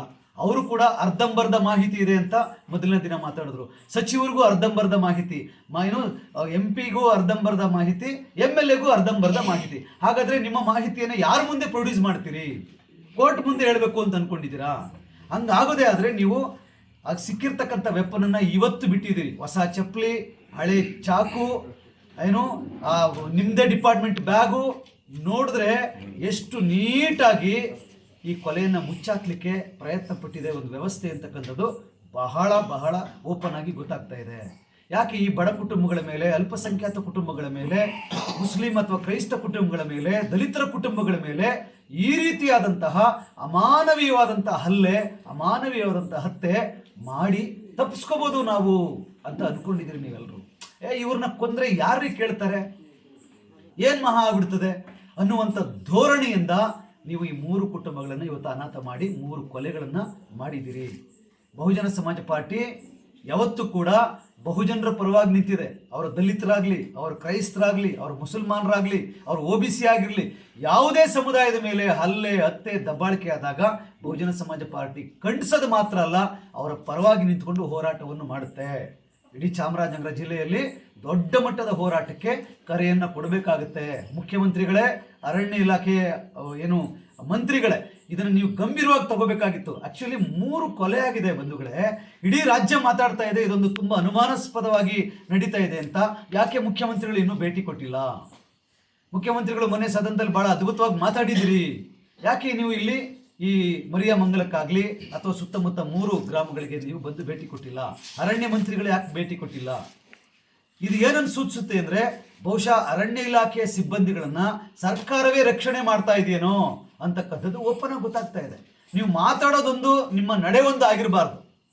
ನಿಮ್ಮ ಮಾತಾಡ್ತಕ್ಕಂಥದ್ದೊಂದು, ನಡೆ ಒಂದು ಆಗಿರಬಾರ್ದು. 3 ಜೀವಗಳು ಹೋಗಿದೆ ಅಂತ ಹೇಳಿದ್ರೆ ಖಂಡಿತವಾಗ್ಲೂ ಅವರು ಬೇಟೆಗಾರರು ಅನ್ನೋದನ್ನ ಪ್ರೂವ್ ಮಾಡಿಸಿಲ್ಲ. ಅವ್ರು ಬೇಟೆಗಾರರು ಅನ್ನೋದನ್ನ ಪ್ರೂವ್ ಮಾಡಿಸಿ, ಅವ್ರು ಕಾಡಿಗೆ ಬಂದು ಹಿಂಗೆ ಮಾಡಿದ್ರು, ಆ ಕಡೆಯಿಂದ ಫೈರ್ ಆಯಿತು, ಪ್ರೂವ್ ಮಾಡಿ. ಅದೆಲ್ಲವೂ ಕೂಡ ತನಿಖೆಯಿಂದನೇ ಸಾಧ್ಯ ಆಗಬೇಕು. ಈ ತನಿಖೆ ಮಾಡುವಂತಹ ಸಂದರ್ಭದಲ್ಲೂ ಕೂಡ ಇದು ನಿಷ್ಪಕ್ಷಪಾತವಾದಂಥ ತನಿಖೆ ಆಗಬೇಕು. ಸಿನಿಮಾಗಳಲ್ಲಿ ನೋಡ್ತೀವಲ್ಲ, ಆ ರೀತಿ ಅಮಾಯಕರನ್ನ ಕೊಂದು ಮತ್ತೆ ಇಲಾಖೆಯವರೇ ಮೆರಿತಕ್ಕಂಥ ರೀತಿಯಲ್ಲಿ ಇದು ಆಗಬಾರ್ದು. ಇದು ಇಡೀ ನಾಗರಿಕ ಸಮಾಜ ತಲೆ ತಗ್ಗಿಸುವಂತಹ ಘಟನೆ. ಇದು ಅತ್ಯಂತ ಉಗ್ರವಾಗಿ ನಾವು ಇದನ್ನು ಖಂಡಿಸ್ತೀವಿ. ಎಲ್ಲೂ ಕೂಡ ಆರಂಭದಿಂದ ಇಲ್ಲಿ ತನಕ ನೀವು ಶೂಟ್ ಮಾಡಿದ್ದೀರಿ, ಆ್ಯಕ್ಯುರೇಟಾಗಿ ಶೂಟ್ ಮಾಡಿದ್ದೀರಿ. ಅದು ಹತ್ತಿರದಲ್ಲಿ ಎಡ್ಕೊಬಂದು ಶೂಟ್ ಮಾಡೋದು ಗೊತ್ತಾಗ್ತಾ ಇದೆ. ಒಬ್ಬ ಫಾರೆಸ್ಟ್ರಿ ಇಲಾಖೆಯಲ್ಲಿ ಕೆಲಸ ಮಾಡ್ತಾ ಇರ್ತಕ್ಕಂಥ ವಿದ್ಯಾರ್ಥಿ ಹುಡುಗ ಹೇಳ್ತಾ ಇದ್ದ, ಆನೆಗೆ ಬಳಸುವಂತಹ ಗನ್ನನ್ನು, ಯಾಕೆಂದರೆ ಆನೆಗೆ ಬಳಸೋಕ್ಕೆ ಬೇರೆ, ಚಿರತೆಗೆ ಬಳಸೋಕ್ಕೆ ಬೇರೆ, ಮನುಷ್ಯರಿಗೆ ಅಕಸ್ಮಾತ್ ಕಾಲಿಂದ ಕೆಳಗಡೆ ಹೊಡೆಯೋಕ್ಕೆ ಬೇರೆ ಗುಂಡುಗಳನ್ನ ಬಳಸಬೇಕು ಅಂತ ಅದು ಲಾ ಇದೆ. ಅದನ್ನು ಪಾಪ ಹೇಳ್ತಾ ಇದ್ದಾರೆ. ಆದರೆ ಆ ಮಾಂಸಖಂಡಗಳು ಕಿತ್ತೋಗೋ ರೀತಿಯಲ್ಲಿ ಗುಂಡು ಹಾರಿಸಿದ್ದಾರೆ ಅಂದರೆ, ಆನೆಗೆ ಹೊಡೆಯುವಂತಹ ದೊಡ್ಡ ಪ್ರಾಣಿಗೆ ಹೊಡಿತಕ್ಕಂಥ ಗುಂಡನ್ನ ಬಳಸಿದಿರಿ ಅಂದರೆ ನಿಮ್ಗೆ ಎಂಥ ಮತ್ಸರ ಅಥವಾ ಎಂಥ ದ್ವೇಷ ಆ ಜನಗಳ ಮೇಲಿತ್ತು, ಈ ಅಲ್ಪಸಂಖ್ಯಾತ ಜನಗಳ ಮೇಲಿತ್ತು ಅಂತಕ್ಕಂಥದ್ದು ಪ್ರತಿಯೊಬ್ಬರಿಗೂ ಗೊತ್ತಾಗುತ್ತೆ. ಎಂಥ ಶಾರ್ಪ್ ಶೂಟರ್ ಆದರೂ ಕೂಡ ಕತ್ಲಿನಲ್ಲಿ ತಪ್ಪಿಸ್ಕೊಂಡು ಓಡಾಡ್ತಕ್ಕಂಥವನಿಗೆ ಎದೆಗೆ ಗುಂಡುಡಿಯೋಕ್ಕಾಗಲ್ಲ ರೀ. ಎಂಥ ಶಾರ್ಪ್ ಶೂಟರ್ ಆದ್ರೂ ಕೂಡ ಇದು ಉದ್ದೇಶಪೂರ್ವಕವಾದಂಥ ಕೃತ್ಯ, ಇದು ಕೊಲೆ, ಇದು ಮರ್ಡರ್, ಇದು ನಿಜವಾಗ್ಲೂ ಹತ್ಯೆ, ಇದು ಎನ್ಕೌಂಟರ್ ಅಲ್ಲ.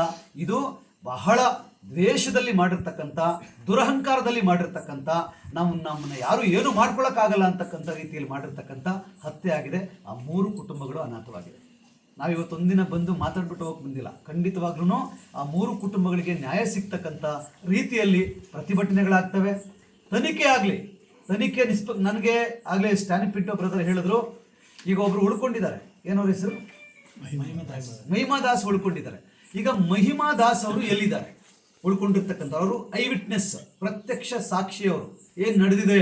ಯಾಕೆಂದರೆ ಕುಟುಂಬಗಳು ಹೇಳ್ತಾ ಇದೆ, ನಮ್ಮ ಮನೆಯ ಅಣ್ಣ ತಮ್ಮ ಬೇಟೆಗೆ ಹೋದವರಲ್ಲ, ನಾವು ರೈತರು, ವ್ಯವಸಾಯ ಮಾಡೋರು, ಒಬ್ಬರು ಏನು ಇತಾಚಿಯ ಆಪರೇಟರು, ಹಿಂಗಿದೆ. ಅವರ ಪ್ರೊಫೆಷನ್ನೇ ಬೇರೆ ಇದೆ, ಅವ್ರ ಜೀವನ ಶೈಲಿನೇ ಬೇರೆ ಇದೆ. ಕುಟುಂಬಗಳು ಇದನ್ನು ಹೇಳ್ತಾ ಇದೆ. ಇಲ್ಲ ಇವರು ಬೇಟೆಗಾರರು ಅಂತ ಪ್ರೂವ್ ಮಾಡೋಕ್ಕೆ ಅರಣ್ಯ ಇಲಾಖೆ ಹತ್ರ ಏನೂ ಇಲ್ಲ. ಹಾಗಾಗಿ ಇಂಥ ಒಂದು ಸಂದರ್ಭದಲ್ಲಿ ಅವ್ರನ್ನ ನೀವು ಪ್ರೂವ್ ಮಾಡಿ, ಬೇಟೆಗಾರರು ಅಂತ ಪ್ರೂವ್ ಮಾಡೋಕ್ಕೆ ನಿಮಗೆ ಸಾಧ್ಯ ಆಗ್ತಾ ಇಲ್ಲದಿರೋದ್ರಿಂದ ಕತೆಗಳು ನಿರ್ಮಾಣ ಆಗ್ತಾ ಇದೆ. ಡೇ 1ನಿಂದನೂ ಅವ್ರು ಹೇಳ್ತಾ ಇರ್ತಕ್ಕಂಥದ್ದು, ನಮಗೆ ಶೂಟ್ ಮಾಡೋಕ್ಕೆ ಬಂದರೂ ನಾವು ಶೂಟ್ ಮಾಡಿದ್ವಿ.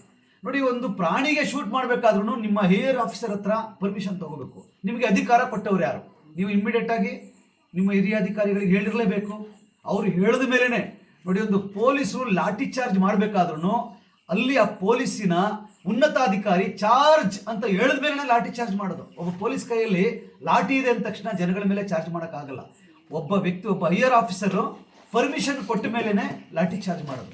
ಹಾಗಾದರೆ ನೀವು 3 ಜನಗಳನ್ನ ಮೇಲೆ ಗುಂಡಾರಿಸಿದ್ರಲ್ಲ, ನಿಮಗೆ ಯಾವ ಉನ್ನತಾಧಿಕಾರಿ ಆಯಿತು ಚಾರ್ಜ್ ಮಾಡಿ ಅಂತ ಹೇಳಿದ್ದಾರೆ? ಅದು ಜನಗಳಿಗೆ ಹೇಳಬೇಕು, ಮೀಡಿಯಾ ಮುಂದೆ ಹೇಳಬೇಕು ಇಲಾಖೆ. ಯಾರು ನಿಮಗೆ ಅಧಿಕಾರ ಕೊಟ್ಟವ್ರು ಯಾರು? ಅಥವಾ ನಿಮಗೆ ಏನು ಪರ್ಮಿಷನ್ ಕೊಟ್ಟವ್ರು ಯಾರು? ಒಂದು ಪವರ್ ಮತ್ತು ಅನುಮತಿ ಎರಡೂ ಇರಬೇಕು ನಿಮಗೆ. ಪವರ್ ಅಂತೂ ಸಂವಿಧಾನ ನಿಮಗೆ ಕೊಟ್ಟಿಲ್ಲ. ಹಾಗಾದ್ರೆ ಯಾರೋ ಹೈಯರ್ ಆಫೀಸರ್ ನಿಮಗೆ ಅನುಮತಿ ಕೊಟ್ಟಿರಬೇಕು, ಅವ್ರು ಯಾರು ಅಂತ ಹೇಳಬೇಕು. ಸೊ ಅದನ್ನು ನೀವು ಅವರು ಗುಂಡಾರ್ಸಕ್ಕೆ ಬಂದರು ಅಂತ ಹೇಳ್ತಾ ಇದ್ದೀರಲ್ಲ, ಅವರ ಕೈಗಳಿಗೆ ಬಂದೂಕುಗಳು ಹೆಂಗೆ ಬಂತು? ಹೆಂಗೆ ಸರ್ಕಾರ ಅವ್ರ ಕೈಗೆ ಇಲ್ಲಿಗಲ್ ಆಗಿ ಬಂದೂಕು ಬರಲಿಕ್ಕೆ ಯಾಕೆ ಬಿಟ್ಕೊಟ್ಟಿದ್ದೀರಿ? ಕಾಡಂಚಿನಲ್ಲಿ ಇರ್ತಕ್ಕಂಥ ಜನ ಪ್ರಾಣಿಗಳಿಗೆ ಹೆದರ್ಕೊಂಡು ಲೈಸೆನ್ಸ್ ತಗೊಂಡಿರ್ತಕ್ಕಂಥ ಬಂದೂಕ ಅದು, ಅಥವಾ ಅದು ಇಲ್ಲಿಗಲ್ ಆಗಿ ಬಂದಿರತಕ್ಕಂಥ ಬಂದೂಕ? ಅವ್ರ ಹತ್ರ ಏನು ನಮ್ಮ ರೈತರ ಹತ್ರ ಇರ್ತಕ್ಕಂಥದ್ದು, ಅಥವಾ ಅಲ್ಲಿ ಹೋಗಿದ್ರಲ್ಲ ಆ ಜನಗಳಿರ್ತಕ್ಕಂಥವ್ರು, ಅದನ್ನು ಹೇಳಬೇಕು ನೀವು. ಅದು ಇಲ್ಲಿಗಲ್ ಆಗಿ ಬಂದಿರತಕ್ಕಂಥ ಬಂದೂಕು ಅನ್ನೋದು ನಿಜ ಆದರೆ ಸರ್ಕಾರ ಏನು ಮಾಡ್ತಾ ಇದೆ? ಯಾಕೆ ಇಲ್ಲಿಗಲ್ ಬಂದೂಕುಗಳನ್ನ ಇಟ್ಕೊಳ್ಳೋಕ್ಕೆ ಅವಕಾಶ ಮಾಡಿಕೊಟ್ಟಿದ್ದೀರಿ? ಅದು ಕೂಡ ಸರ್ಕಾರದ ಹೊಣೆ ಆಗುತ್ತೆ. ಹಾಗಾಗಿ 108 ಪ್ರಶ್ನೆಗಳು ಹುಟ್ಟಿರ್ತಕ್ಕಂಥ ಸಂದರ್ಭದಲ್ಲಿ ಈಗ ಬದುಕಿರ್ತಕ್ಕಂಥ ಮಹಿಮಾ ದಾಸ್ ಯಾರ ಸುಪರ್ದಿಯಲ್ಲಿದ್ದಾರೆ? ಅರಣ್ಯ ಇಲಾಖೆಯ ಸುಪರ್ದಿಯಲ್ಲಿದ್ದಾರಾ? ಪೊಲೀಸ್ ಇಲಾಖೆಯ ಸುಪರ್ದಿಯಲ್ಲಿದ್ದಾರಾ? ಈ ಇಡೀ 3 ಕುಟುಂಬಗಳು, ಅವು 3 ಕುಟುಂಬಗಳಿಗೆ ಮಹಿಮಾ ದಾಸು ರಿಲೇಟಿವೇ. ಎಲ್ಲರೂ ಒಬ್ಬರು ಪ್ರತಿಯೊಬ್ಬರೂ ಕೂಡ ರಿಲೇಟಿವ್. ಒಬ್ಬರು ಹಸು ತಪ್ಪಿಸ್ಕೊಂಡಿದೆ ಅಂದಾಗ ಅಕ್ಕಪಕ್ಕದಲ್ಲಿ ಇರ್ತಕ್ಕಂಥ ತಮ್ಮ ರಿಲೇಟಿವ್ಸ್ಗಳನ್ನ ಕರ್ಕೊಂಡು ಹಸುಗಳನ್ನ ಹುಡ್ಕೋಕೆ ಹೋಗಿದ್ದಾರೆ ಅಂತ ಮಾತಾಡಿದ್ದಾರೆ, ಕುಟುಂಬಗಳು ಮಾತಾಡಿದ್ದಾರೆ. ಇದೆಲ್ಲ ಪ್ರತ್ಯಕ್ಷ ದರ್ಶಿಗಳೇ ಮಾತಾಡಿರ್ತಕ್ಕಂಥದ್ದು. ಹಾಗಾಗಿ ಇಲ್ಲಿ ಆ ಕುಟುಂಬಗಳು ಜೊತೆಗೆ ಇರೋದ್ರಿಂದ ಕುಟುಂಬಗಳಿಗೆ ಒಂದು ಭಯ ಇದೆ ಮತ್ತು ಒಂದು ಅನುಮಾನ ಇದೆ. ಅದನ್ನ ನಮ್ಮ ಮುಂದೆ ಹೇಳಿದ್ದಾರೆ, ನಾವು ಕೂಡ ಅವ್ರ ಜೊತೆ ಡಿಸ್ಕಸ್ ಮಾಡಿದ್ದೀವಿ. ಮಹಿಮಾ ದಾಸ್ ಅವ್ರನ್ನ ಈ 3 ಕುಟುಂಬಗಳ ಮುಂದೆ ಮಾತಾಡೋಕ್ಕೆ ಬಿಡಬೇಕು. ಎಲ್ಲಿದ್ದಾರೆ ಅಂತ ಅವರು ರಿವೀಲ್ ಮಾಡಬೇಕು. ಎಲ್ಲಿದ್ದಾರೆ ಅವರು? ಎಲ್ಲಿ ಟ್ರೀಟ್ಮೆಂಟ್ ತಗೋತಾ ಇದ್ದಾರೆ? ಅವರ ದೇಹದ ಸ್ಥಿತಿ ಹೇಗಿದೆ? ಅವರ ಆರೋಗ್ಯದ ಸ್ಥಿತಿ ಹೇಗಿದೆ? ಅವರ ಮಾನಸಿಕ ಸ್ಥಿತಿ ಹೇಗಿದೆ? ಅವರು ಏನನ್ನ ಹೇಳೋಕ್ಕೆ ಹೊರಟಿದ್ದಾರೆ ಅಂತ ಹೇಳಬೇಕು. ಏನಾದರೂ ಅರಣ್ಯ ಇಲಾಖೆಯವರು ಆ ಮಹಿಮಾ ದಾಸ್ ಅಂತಕ್ಕಂಥ ಬದುಕಿರ್ತಕ್ಕಂಥ ವ್ಯಕ್ತಿಯನ್ನು ಜೀವ ಭಯ ಹುಟ್ಟಿಸ್ಬೋದು, ಅವ್ರಿಗೆ ಜೀವ ಭಯ ಹುಟ್ಟಿಸ್ಬೋದು, ಅಥವಾ ಹಣದ ಆಸೆಯನ್ನು ತೋರಿಸ್ಬೋದು. ಹೇಳೋಕ್ಕಾಗಲ್ಲ. ಯಾಕೆಂದರೆ ಅವರು ಯಾವ ಮಾತನ್ನು ಆಡ್ತಾರೋ, ಏನು ಸಾಕ್ಷಿ ಹೇಳ್ತಾರೋ ಅನ್ನೋದ್ರ ಮೇಲೆ ಈ 3 ಕುಟುಂಬಗಳಿಗೆ ನ್ಯಾಯ ಸಿಗ್ತಕ್ಕಂಥದ್ದು, ಪರಿಹಾರ ಸಿಗ್ತಕ್ಕಂಥದ್ದು. ಹಾಗಾಗಿ ಆ ಮಹಿಮಾ ದಾಸ್ ಅಂತಕ್ಕಂಥವ್ರನ್ನ ಈ 3 ಕುಟುಂಬಗಳ ಮುಂದೆ ತಂದು ಮಾತಾಡಲಿಕ್ಕೆ ಬಿಡಬೇಕು. ಅಲ್ಲಿ ಏನು ನಡೆದಿದೆ ಇಲಾಖೆಯವರು ಹೇಳ್ಕೊಟ್ಟದ್ದು ಹೇಳೋದು ಬೇಡ, ಕುಟುಂಬದವರು ಹೇಳ್ಕೊಟ್ಟದನ್ನ ಹೇಳೋದು ಬೇಡ. ಅಲ್ಲಿ ಏನು ನಡೆದಿದೆ ಅದನ್ನ ಹೇಳೋ ರೀತಿಯಲ್ಲಿ ಬಿಡಬೇಕು. ಅಂದರೆ ಈ ನ್ಯಾಯಾಂಗ ವ್ಯವಸ್ಥೆ ಅವ್ರಿಗೆ ಒಂದು ರಕ್ಷಣೆಯನ್ನು ಕೊಡಬೇಕು. ಪೊಲೀಸ್ ವ್ಯವಸ್ಥೆ ಅವ್ರಿಗೊಂದು ರಕ್ಷಣೆಯನ್ನು ಕೊಡಬೇಕು. ಯಾರು ಕೂಡ ಅವ್ರ ಮೇಲೆ ಈ ಥರ ಹೇಳುವಂಥ ಮೇಲೆ ಹೇರದೇ ಇರ್ತಕ್ಕಂಥ ರೀತಿಯಲ್ಲಿ ಏನು ನಡೀತೋ ಅದನ್ನು ಹೇಳೋಕ್ಕೆ ಅವರು ಸಿದ್ಧಗೊಳಿಸಬೇಕು ಅಂತ ಹೇಳಿದ್ರೆ ಅವ್ರ ಬಗ್ಗೆ ಎಲ್ಲ ಕುಟುಂಬಗಳಿಗೂ ಒಂದು ಭಯ ಮತ್ತು ಒಂದು ಆತಂಕ ಇದೆ. ಮಹಿಮಾ ದಾಸ್ಗೆ ಆರೋಗ್ಯ ಸರಿ ಇಲ್ಲ ಅಂತ ಹೇಳ್ತಾ ಇದ್ರು. ಇನ್ನೊಂದು ಕುಟುಂಬದ ಹತ್ರ ಹೋದಾಗ ಅವ್ರ ಜೀವಕ್ಕೆ ಏನಾಗುತ್ತೋ ಗೊತ್ತಿಲ್ಲ ಅಂತ ಮಾತಾಡ್ತಾ ಇದ್ರು. ಎಷ್ಟು ಅನುಮಾನ ಅಥವಾ ಎಷ್ಟು ಆತಂಕದಲ್ಲಿ ಈ 3 ಕುಟುಂಬ ಇದೆ ಅಂತ ಹೇಳಿದ್ರೆ ಮಹಿಮಾ ದಾಸ್ ಅವರ ಹೇಳಿಕೆಯ ಮೇಲೆ ಈ 3 ಕುಟುಂಬಗಳು, ಆ ಮಕ್ಕಳು, ಅನಾಥ ಮಕ್ಕಳಿಗೆ ಅವರಿಗೆ ಪರಿಹಾರ ಇರ್ಬೋದು, ಕುಟುಂಬಗಳಿಗೆ ನ್ಯಾಯ ಇರ್ಬೋದು ನಿಂತಿರೋದ್ರಿಂದ ಮಹಿಮಾ ದಾಸ್ ಅವ್ರನ್ನ ಪೊಲೀಸರು ನ್ಯಾಯಾಂಗದ ಕಸ್ಟಡಿ ಕೊಟ್ಟು ಅಲ್ಲಿ ರಕ್ಷಣೆಯನ್ನು ಕೊಟ್ಟು ಸತ್ಯವನ್ನು ಹೇಳೋ ರೀತಿಯಲ್ಲಿ ಅವ್ರಿಗೆ ಅವಕಾಶವನ್ನು ಮಾಡಿಕೊಡ್ಬೇಕಾಗುತ್ತೆ. ನಮ್ಮ ಡಿಮ್ಯಾಂಡ್ ಇಷ್ಟೇ, ನಮ್ಮ ಆಗ್ರಹ ಇಷ್ಟೇ. ಯಾರು ಅಸಂವಿಧಾನಿಕವಾಗಿ ಕಾನೂನನ್ನು ಕೈಗೆ ತೆಗೆದುಕೊಂಡು 3 ಜನರನ್ನ ಹತ್ಯೆ ಮಾಡಿದಾರೋ ಅಷ್ಟು ಸಿಬ್ಬಂದಿಗಳ ಹೆಸರು ರಿವೀಲ್ ಆಗಬೇಕು, ಅವರು ಕೆಲಸದಿಂದ ವಜಾ ಆಗಬೇಕು. ಇದು ಇಮ್ಮಿಡಿಯೇಟ್ ಆಗಿ ಇಡೀ ರಾಜ್ಯಕ್ಕೆ, ಇಡೀ ದೇಶಕ್ಕೆ ಗೊತ್ತಾಗಬೇಕು. ಇವ್ರು 5 ಜನ ಈ ರೀತಿ ಮಾಡಿದ್ರು, ಇವ್ರು 7 ಜನ ಇವ್ರು ಈ ರೀತಿ ಮಾಡಿದ್ರು. ಒಬ್ಬರು 5 ಜನ ಅಂತಾರೆ, ಒಬ್ಬರು 7 ಜನ ಅಂತಾರೆ. ಅದಕ್ಕೊಂದು ಲೆಕ್ಕ ಇಲ್ವಾ? ಅದಕ್ಕೊಂದು ಅಟೆಂಡೆನ್ಸ್ ಇರ್ತೀರಿ. ಇವತ್ತು ನೈಟ್ ಡ್ಯೂಟಿ ಯಾರು, ಗಾಡಿ ತೆಗೆದು ಎಲ್ಲಿಂದ, ಎಷ್ಟು ಕಿಲೋಮೀಟ್ರ್ ಒಳಗಡೆ ಹೋಗಿದ್ದಾರೆ, ಪ್ರತಿಯೊಂದಕ್ಕೂ ಏನು ದಾಖಲೆ ಇರ್ತದೆ. ಅದು ಸುಮ್ಮನೆ ಒಬ್ರು 5 ಅನ್ನೋದು, ಒಬ್ರು 7 ಅನ್ನೋದು, ಯಾರನ್ನ ರಕ್ಷಣೆ ಮಾಡೋಕ್ಕೆ ಮಾಡ್ತಾ ಇದ್ದೀರಿ ಸಿಸ್ಟಮ್. ಹಾಗಾಗಿ ಇದು ತನಿಖೆ ಆಗಬೇಕು, ನಿಷ್ಪಕ್ಷಪಾತವಾದಂಥ ತನಿಖೆ ಆಗಬೇಕು. ಮುಖ್ಯಮಂತ್ರಿಗಳಲ್ಲಿ ಭೇಟಿ ಮಾಡಬೇಕು, ಅರಣ್ಯ ಇಲಾಖೆಯ ಮಂತ್ರಿಗಳಲ್ಲಿ ಭೇಟಿ ಮಾಡಬೇಕು, ಕುಟುಂಬಕ್ಕೆ ಸಾಂತ್ವನ ಹೇಳಬೇಕು, ಕುಟುಂಬಕ್ಕೆ ಸ್ಥಳದಲ್ಲೇ ಪರಿಹಾರವನ್ನು ಘೋಷಣೆ ಮಾಡಬೇಕು. ಪರಿಹಾರ ನೀವು ಎಷ್ಟು ಕೋಟಿ ಕೊಟ್ಟರು ಆ ಮಕ್ಕಳಿಗೆ ತಂದೆ ತಂದು ಕೊಡೋಕ್ಕಾಗಲ್ಲ, ಆ ಮಡದಿಗೆ ಗಂಡನ ತಂದು ಕೊಡೋಕ್ಕಾಗಲ್ಲ, ತಂದೆ ತಾಯಿಗಳಿಗೆ ಮಕ್ಕಳನ್ನು ನೀವು ತಂದು ಕೊಡೋಕ್ಕಾಗಲ್ಲ. ಹಾಗಾಗಿ ಪರಿಹಾರವೂ ಕೂಡ ಕಡ್ಡಾಯವಾಗಿ ಕೊಡಬೇಕು. ಮತ್ತು ಆ ಏನು ತಪ್ಪು ಮಾಡಿದರೋ ಇನ್ನೊಬ್ಬ ಇಲಾಖೆಯ ಅಧಿಕಾರಿಗಳಿಗೆ ಭಯ ಆಗೋ ರೀತಿಯಲ್ಲಿ ಕಾನೂನು ಅಂದರೆ ಭಯ ಬರಬೇಕು. ಅಯ್ಯಯ್ಯೋ ನಾವೇನೋ ಶೂಟ್ ಮಾಡಿಬಿಟ್ಟು ಬಂದ್ಬಿಡ್ತೀವಪ್ಪ, ನೋಡಿ ಅವ್ರಿಗೆ ಐತಲ್ಲ ಅವ್ರು 7 ಜನಕ್ಕೆ, ಅವ್ರಿಗೆ ಐತಲ್ಲ ಅವ್ರು 7 ಜನಕ್ಕೆ, ಆ ಥರ ಕೆಲಸ ಕಳ್ಕೊಬೇಕಾಗುತ್ತೆ, ನಾವು ಜೈಲಲ್ಲಿ ಕೂತ್ಕೋಬೇಕಾಗುತ್ತೆ ಅಂತ ಭಯ ಬರೋ ರೀತಿಯಲ್ಲಿ ಕೆಲಸದಿಂದ ವಜಾ ಮಾಡಬೇಕು ಮತ್ತು ಅವ್ರನ್ನ ಕಾನೂನಿನ ಪ್ರಕಾರವಾಗಿ ಶಿಕ್ಷೆಗೆ ಒಳಪಡಿಸಬೇಕು. ಇವೆರಡು ಬಹಳ ಬಹಳ ಇಂಪಾರ್ಟೆಂಟು. ಇದಕ್ಕಾಗಿ ಕರ್ನಾಟಕದ ಎಲ್ಲ ಪ್ರಜ್ಞಾವಂತ ಸಮಾಜ ಜೊತೆಗೆ ನಿಂತ್ಕೋಬೇಕು. ಇಲ್ಲಿ ಜಾತಿ ನೋಡಬೇಡ್ರಿ, ಇಲ್ಲಿ ಧರ್ಮ ನೋಡಬೇಡ್ರಿ. ಇಲ್ಲಾಗಿರ್ತಕ್ಕಂಥದ್ದು ಅಮಾಯಕರ ಹತ್ಯೆ ಆಗಿದೆ. ಎಲ್ಲ ಕುಟುಂಬಕ್ಕೆ ಸಂಬಂಧಪಟ್ಟದ್ದು, ಜಾತಿ ಧರ್ಮವನ್ನು ಮೀರಿದಂಥದ್ದು ಇದು. ಹಾಗಾಗಿ ಪ್ರಜ್ಞಾವಂತ ಸಮುದಾಯ ಜೊತೆಗೆ ನಿಂತ್ಕೋಬೇಕು, ಪ್ರಜ್ಞಾವಂತ ಸಮಾಜ ಜೊತೆಗೆ ನಿಂತ್ಕೋಬೇಕು. ಬಹುಜನ ಸಮಾಜ ಪಕ್ಷ ಡೇ 1 ನಾನು ಎಲ್ಲ ವಿಡಿಯೋದಲ್ಲಿ ಹೇಳ್ತಾ ಇದ್ದೀನಿ. ನಮ್ಮ ರಾಜ್ಯಾಧ್ಯಕ್ಷರು ಬಂದೋಗಿದ್ದಾರೆ, ನಮ್ಮ ಜಿಲ್ಲೆಯ ಲೀಡರ್ಗಳು, ತಾಲೂಕಿನ ಲೀಡರ್ಗಳು ಎಲ್ಲರೂ ಕೂಡ ಈ ಕುಟುಂಬಗಳ ಜೊತೆಗೆ ನಿಂತ್ಕೊಂಡಿದ್ದೀವಿ. ನಾವು ಖಂಡಿತವಾಗ್ಲೂ ಈ ಕುಟುಂಬಕ್ಕೆ ನ್ಯಾಯ ಸಿಗೋ ತನಕ ಬಹುಜನ ಸಮಾಜ ಪಕ್ಷ ಹೋರಾಟವನ್ನು ಮುಂದುವರಿಸುತ್ತೆ. ದಯವಿಟ್ಟು ನಾವೆಲ್ಲರೂ ಸೇರಿ ಈ ಕುಟುಂಬಗಳಿಗೆ ನ್ಯಾಯವನ್ನು ಒದಗಿಸೋಣ. ಬೇರೆ ಅಮಾಯಕರ ಸಾವು ಆಗದೇ ಇರತಕ್ಕಂಥ ರೀತಿಯಲ್ಲಿ ಸಂವಿಧಾನದ ಕಾನೂನುಗಳನ್ನ ರಕ್ಷಣೆ ಮಾಡುವಂಥ ಕೆಲಸವನ್ನು ನಾವೆಲ್ಲರೂ ಮಾಡೋಣ. Thank you so much. Jai Bhim ಎಲ್ಲರೂ. ಸ್ನೇಹಿತರೆ, ಏನೊಂದು ಮಾಹಿತಿಯನ್ನು, ವಿಡಿಯೋವನ್ನು ನೀವು ನೋಡ್ತಾ ಇದ್ದೀರಾ. ಸಂಪೂರ್ಣ ಮಾಹಿತಿ ನಿಮಗೆ ಅದು ತಲುಪಿದೆ ಅಂತ ನಾನು ಅಂದ್ಕೊಳ್ತೀನಿ. ನಮ್ಮ ಅಡ್ವೊಕೇಟ್ ಸರ್ ಅವರಾಗಿರ್ಬೋದು, ನಮ್ಮ ಮಹೇಶ್ ಅವರಾಗಿರ್ಬೋದು, ಹಲವಾರು ವಿಚಾರಗಳನ್ನು ಅವರು ಮಾತಾಡಿದ್ದಾರೆ. ಕಾನೂನು ಏನು ಅನ್ನೋದು ಕೂಡ ನಿಮಗೆ ಗೊತ್ತಾಗಿದೆ. ಮತ್ತು ನಡೆದಿರೋ ಒಂದೊಂದು ಘಟನೆಯ ಕುರಿತಾಗಿ ಇಂಚಿಂಚಾಗಿ ಅದು ಪ್ರತಿಯೊಂದು ಕೂಡ ನಮ್ಮ ಮಹೇಶ್ ಸರ್ ಅವರು ತುಂಬ ಚೆನ್ನಾಗಿ ಎಕ್ಸ್ಪ್ಲೈನ್ ಮಾಡಿದ್ದಾರೆ. ಓಕೆ, ಹಾಗಾಗಿ ಈ ನಿಟ್ಟಿನಲ್ಲಿ ನಾವೆಲ್ಲರೂ ಹೋರಾಟ ಮಾಡುವಾಗ ನಮ್ಮ ಕರ್ನಾಟಕದ ಜನತೆ ಎಲ್ಲರೂ ನಮ್ಮೊಂದಿಗೆ ಸಪೋರ್ಟ್ ಮಾಡಬೇಕಾಗುತ್ತೆ. ಇಲ್ಲಿ ಯಾವುದೂ ಕೂಡ ನಾವು ನೋಡೋದು ಬೇಡ, ಒಂದೇ ಇವರಿಗೆ ನ್ಯಾಯ ಸಿಗಬೇಕು, ಅದು ಸರಿಯಾದ ರೀತಿಯಲ್ಲಿ ತನಿಖೆ ಆಗಬೇಕು. ಇದಕ್ಕೆ ನಾವೆಲ್ಲರೂ ನಿಲ್ಲೋಣ. ವಿಡಿಯೋ ನೋಡ್ತಾ ಇರೋರು ಹೆಚ್ಚಿನ ಸಂಖ್ಯೆಯಲ್ಲಿ ನೀವು ಕೂಡ ಬನ್ನಿ, ಸಪೋರ್ಟ್ ಮಾಡಿ. ಎಲ್ಲ ವಿಧದಲ್ಲಿ ಕೂಡ ನಾವು ನಿಲ್ಲೋಣ. ಎಲ್ಲ ಒಂದು ಕ್ಷೇತ್ರದಲ್ಲಿ ಕೂಡ ನಾವು ಇವರಿಗೆ ಸಪೋರ್ಟ್ ಮಾಡೋದಕ್ಕೆ ನಮ್ಮಿಂದ ಏನು ಸಾಧ್ಯ ಇದೆಯೋ ನಾವು ಖಂಡಿತವಾಗಿ ಮಾಡೋಣ. ಮತ್ತು ಆರೋಪಿಗಳು ಏನಿದಾರೋ ಅವರು ತಪ್ಪಿಸ್ಕೊಳ್ಳೋಕ್ಕೆ ಬಿಡಬಾರ್ದು. ಅವ್ರು ಯಾರು, ಏನು, ಎತ್ತ ಅಂತೇಳಿ ನಮಗೆ ಇನ್ನೂ ಕೂಡ ಗೊತ್ತಾಗಿಲ್ಲ. ಓಕೆ, ಅವರ ಮುಖಪುಟ, ಅವರ ಫೋಟೋಸ್ಗಳು ಯಾವುದೇ ಚಾನಲಲ್ಲಿ ಇನ್ನೂ ಕೂಡ ಬಂದಿಲ್ಲ. ಇದು ಮುಖ್ಯವಾಗಿ ಎಲ್ಲರೂ ತಿಳ್ಕೊಬೇಕು. ಬರೀ ಇವ್ರನ್ನೇ ತೋರಿಸ್ತಾ ಇದ್ದಾರೆ, ಅವ್ರನ್ನ ಯಾರು ಕೂಡ ತೋರಿಸ್ತಾ ಇಲ್ಲ. ಜನಗಳ ಮುಂದೆ ಇಡಿ ಅಂತೇಳಿ ಈ ಮೂಲಕ ನಾನು ತಿಳಿಸೋಕ್ಕೆ ಇಷ್ಟಪಡ್ತಾ ಇದ್ದೇನೆ. ಇಲ್ಲಿಯವರೆಗೂ ನೀವು ಪ್ರತಿಯೊಂದು ಕೂಡ ವಿಡಿಯೋಗಳನ್ನು ನೀವು ನೋಡ್ತಾ ಇದ್ದೀರಾ. ಪ್ರತಿಯೊಂದು ವಿಡಿಯೋನು ನಿಮ್ಮ ಮುಂದೆ ಇಟ್ಟಿದ್ದೀನಿ. ಅವರೆಲ್ಲರೂ ಕೂಡ, ಅವರ ಕುಟುಂಬಸ್ಥರು ಎಲ್ಲರೂ ಕೂಡ ಮಾತಾಡಿದ್ದಾರೆ. ಇದೆಲ್ಲವೂ ನಿಮ್ಮ ಮುಂದೆ ಇಟ್ಟಾಗ ನಾನು ನಂಬ್ತೀನಿ ನೀವು ಯಾವುದೇ ಒಂದು ಸುಳ್ಳು ಸುದ್ದಿಗೆ ನೀವು ಅವಕಾಶಗಳನ್ನು ನೀವು ಕೊಡೋದಿಲ್ಲ. ಸರಿಯಾದ ಮಾಹಿತಿ, ಗ್ರೌಂಡ್ ರಿಪೋರ್ಟು ನಿಮ್ಮ ಮುಂದೆ ಇಟ್ಟಿದ್ದೀನಿ. ನೆಕ್ಸ್ಟ್ ಮುಂದೆ ನಿಮ್ಮ ಜನತೆ, ಕರ್ನಾಟಕದ ಜನತೆ ನೀವು ಏನು ಮಾಡಬೇಕಂತ ಇದ್ದೀರಾ ಮಾಡಿ. ಇಲ್ಲದಿದ್ರೆ ಇವತ್ತು ಈ ಕುಟುಂಬ, ನಾಳೆ ಮತ್ತೊಂದು ಕುಟುಂಬ, ಹೀಗೆ ಕರ್ನಾಟಕದ ಎಷ್ಟು ಕುಟುಂಬಗಳು ನಾವು ಕಳ್ಕೊಳ್ತೀವೋ ಗೊತ್ತಿಲ್ಲ. ಬೇರೆ ಬೇರೆ ರೀತಿಯಲ್ಲಿ ನಾವು ಕಳ್ಕೊಬಹುದು. ಅಮಾಯಕರ ಒಂದು ಬಲಿಯನ್ನ ಇವರು ತಗೊಳ್ಬಹುದು. ಇದಕ್ಕೆ ಅವಕಾಶ ಕೊಡಿದೆ. ಇಲ್ಲಿಗೆ ನಾವು ನಿಲ್ಸೋಣ. ಇದು ಎಲ್ಲ ಜನತೆ ಒಂದಾಗಿ ನಾವು ನಿಲ್ಲೋಣ ಅಂತೇಳಿ ಈ ಮೂಲಕ ತಿಳಿಸ್ತಾ ಇದ್ದೇನೆ. ಧನ್ಯವಾದಗಳು.